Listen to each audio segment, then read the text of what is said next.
Welcome to Factoring Difference of Squares, and since this is the first lesson of the course, I highly recommend you have a copy of this in front of you just as I'll be sliding back and forth.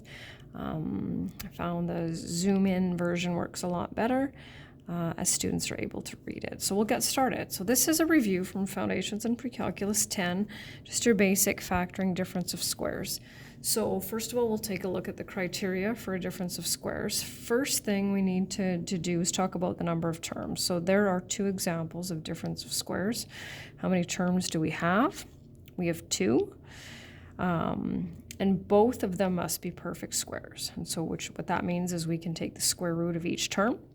Also, one of the terms has to be positive and one has to be negative, and it doesn't matter which order. So difference of squares must have two terms, which are both, I said, perfect squares.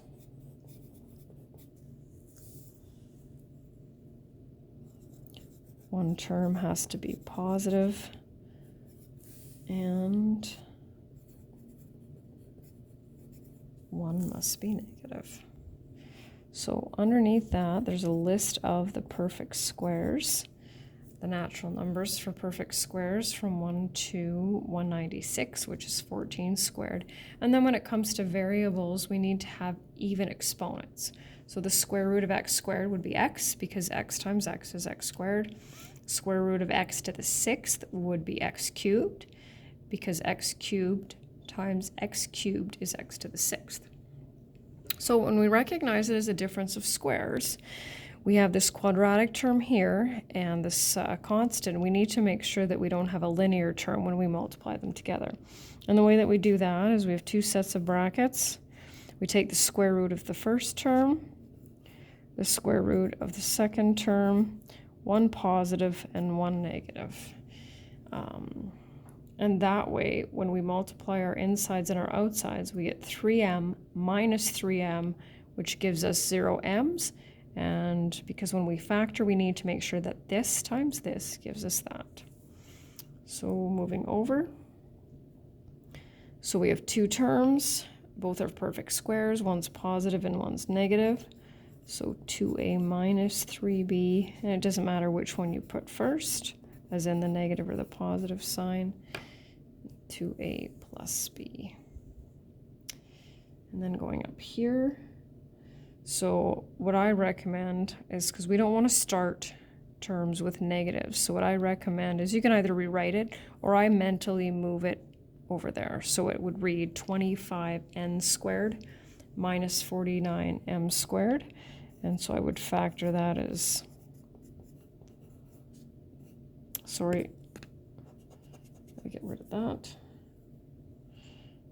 And 5m plus 7m. And the last one for this screen, tucked in the corner. So we still have two terms. Both are perfect squares. One's positive and one's negative. So when we take the square root of a fraction, we take the square root of its numerator and the square root of its denominator.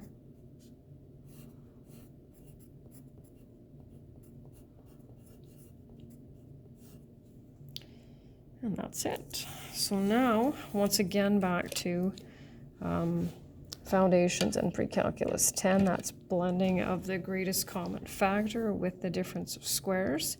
So we just need to make sure that we remove the greatest common factor and not a common factor. Otherwise, we won't recognize that difference of squares. So what divides evenly into 10y squared and 40? Well, that would be 10.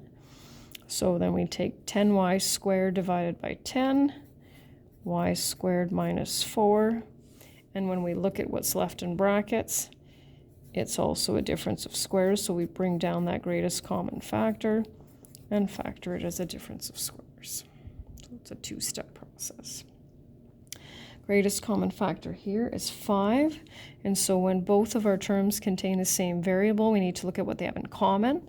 So when we have different exponents, we want to look for the smallest exponent, because you can take 2 c's away from 4 c's, but you can't take 4 away from 2. So that would be c squared d, and 36c squared minus d squared. So once again, what's left in brackets is a difference of squares.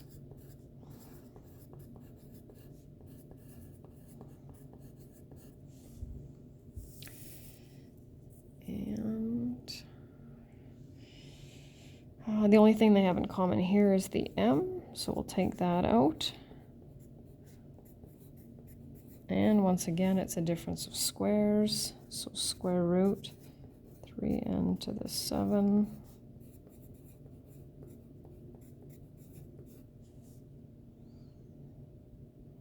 And here we'll just take out the 4.